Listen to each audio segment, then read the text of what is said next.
গত কয়েকদিন ধরেই কিন্তু রেমালের দাপট ঠিক চলে যাবার পর গত বুধবার থেকেই ক্রমেই চড়ছিল তাপমাত্রার পারদ এবং গতকাল তা চরমে গিয়ে পৌঁছয়।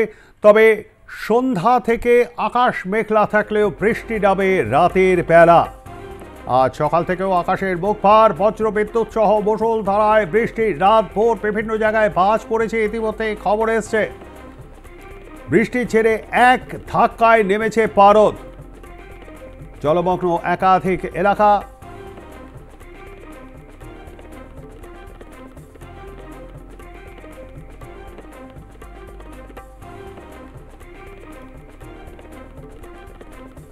আপনাদেরকে আরো একবার জানিয়ে রাখি, রাত ভোর বৃষ্টি হয়েছে, কোথাও কোথাও জলমগ্ন একাধিক এলাকা। বজ্রবিদ্যুৎ সহ বৃষ্টি হয়েছে। গতকাল সন্ধ্যা থেকেই মেঘ ছিল, তবে একদম অস্বস্তিকর একটা গুমোট পরিবেশ হয়ে গিয়েছিল।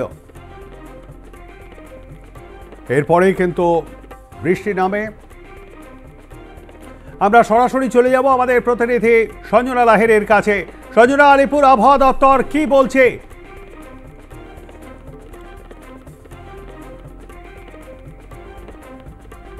দেখো, গতকাল রাত থেকেই দেখা গিয়েছে যে দক্ষিণবঙ্গের বেশ কয়েক জেলায় কিন্তু কার্যত বজ্রবিদ্যুৎ সহ বৃষ্টি এবং ভারী বৃষ্টি কিন্তু দেখা যাচ্ছে। সকাল থেকেও কিন্তু একই রকম পরিস্থিতি, আকাশের মুখ ভার, এবং এই যে বৃষ্টি তা কিন্তু কার্যত 4 থেকে 5 দিন স্থায়ী হবে, যেমনটা জানাচ্ছে আলিপুর আবহাওয়া দপ্তর।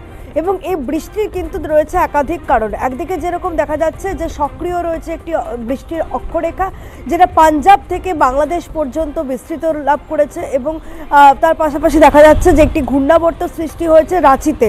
এবং এই দুয়ের ফলে যেরকম বৃষ্টি, এবং এই বৃষ্টি শেষ হলেই দেখা যাচ্ছে দক্ষিণ পশ্চিম মৌসুমী বায়ু সক্রিয় থাকবে। তাই এই বৃষ্টির হাত ধরে কিন্তু কার্যত পশ্চিমবঙ্গে বর্ষার আগমন ঘটবে, যেমনটা জানাচ্ছে আলিপুর আবহাওয়া দপ্তর।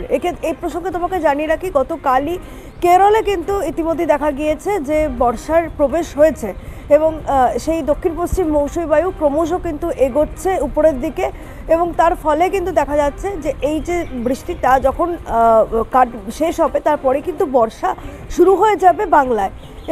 এবং দেখা যাচ্ছে যে এই রেমাল যাওয়ার পরে একটা গরম বেড়ে গিয়েছিল, প্যাচপ্যাচে একটা অস্বস্তি ছিল, বাতাসে আপেক্ষিক আর্দ্রতা বেশি ছিল, এবং রেমালে ছেড়ে যাওয়া যে জলীয় বাষ্প তার ফলে কিন্তু বজ্রগর্ভ মেঘ সৃষ্টি হয়েছে স্থানীয়ভাবে। তার ফলেও কিন্তু বেশ কয়েক জায়গায় বৃষ্টি, অর্থাৎ এই বৃষ্টির কারণ কিন্তু একাধিক রয়েছে, যেমনটা জানাচ্ছে আলিপুর আবহাওয়া দপ্তর। তার মানে এটা প্রাক বর্ষার যে বৃষ্টি, এটা বলা যেতেই পারে।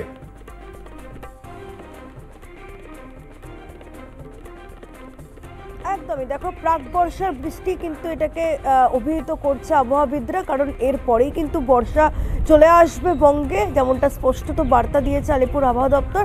এবং এই বৃষ্টি কিন্তু এই আগামী 4-5 দিন স্থায়ী হবে। তারপরে কিন্তু দেখা যাচ্ছে যে পরিস্থিতি এরকমই থাকবে, অর্থাৎ বিক্ষিপ্ত আকারে বৃষ্টি কিন্তু হতে থাকবে সমগ্র পশ্চিমবঙ্গে। তবে তোমাকে জানিয়ে রাখি, দক্ষিণবঙ্গে যেরকম বিক্ষিপ্ত আকারে বৃষ্টি দেখা যাচ্ছে, কোথাও কোথাও বজ্রবিদ্যুৎ সহ বৃষ্টি, কিন্তু উত্তরবঙ্গে ভারী বৃষ্টির একটা পূর্বাভাস রয়েছে।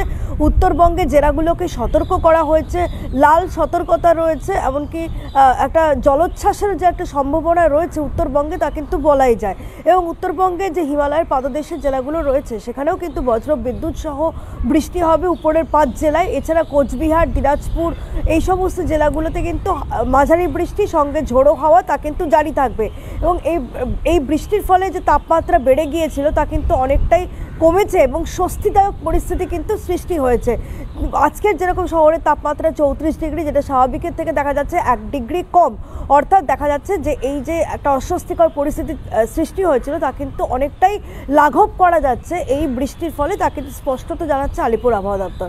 প্রবীরদা, ধন্যবাদ আমাদের সঙ্গে থাকবার জন্য। সঞ্জনা, কথা বলছিলাম আমাদের প্রতিনিধি সঞ্জনা লাহিড়ীর সঙ্গে, এবং তার থেকে আপনারা বিস্তারিত শুনলেন। প্রাক বর্ষার বৃষ্টি, এমনটাই বলছে আলিপুর আবহাওয়া দপ্তর।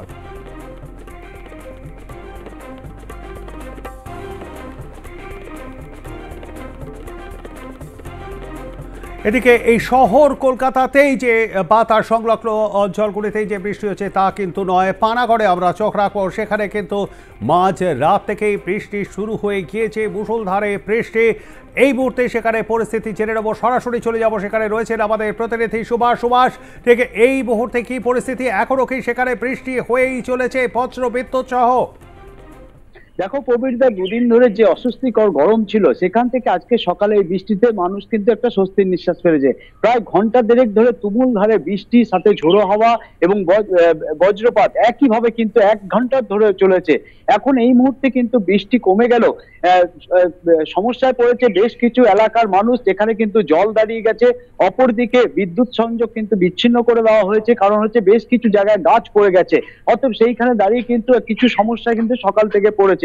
সব থেকে বড় বিষয় হচ্ছে হাওড়াগামী ট্রেন কিন্তু খুব দেরিতে চলছে। বিশেষ করে যেটা খবর পেয়েছি, মানকর স্টেশনে গাছের ডাল পড়ে যাওয়ার জন্য কিন্তু অগ্নিবীণা এক্সপ্রেসকে প্রায় 40 মিনিট দাঁড়িয়ে থাকতে হয়েছে, এবং পরপর কোলফিল্ড এবং অন্যান্য ট্রেনগুলো প্রায় আধ ঘন্টা দেরিতে কিন্তু চলছে।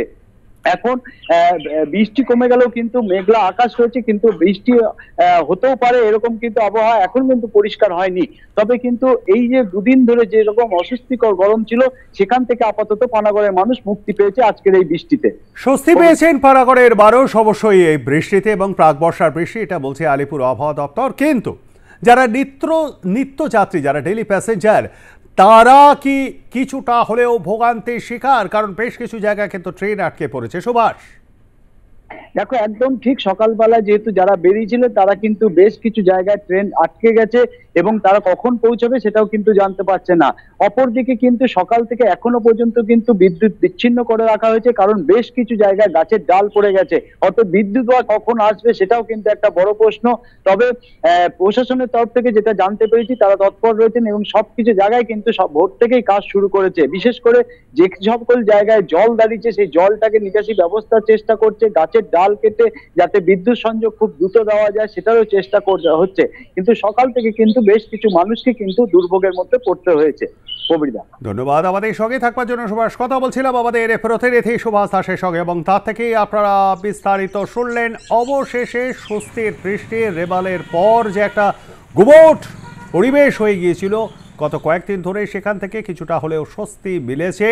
তবে তার পাশাপাশি অস্বস্তিও রয়েছে, কারণ ট্রেন আটকে গিয়েছে, গাছের ডাল পড়ে অগ্নিবীণা এক্সপ্রেস যেমন 40 মিনিট ধরে দাঁড়িয়েছিল মানকর স্টেশনের কাছে, তেমনি বেশ কিছু ট্রেন কিন্তু দেরিতে চলছে এই গাছের ডাল পড়ে যাওয়ার কারণে।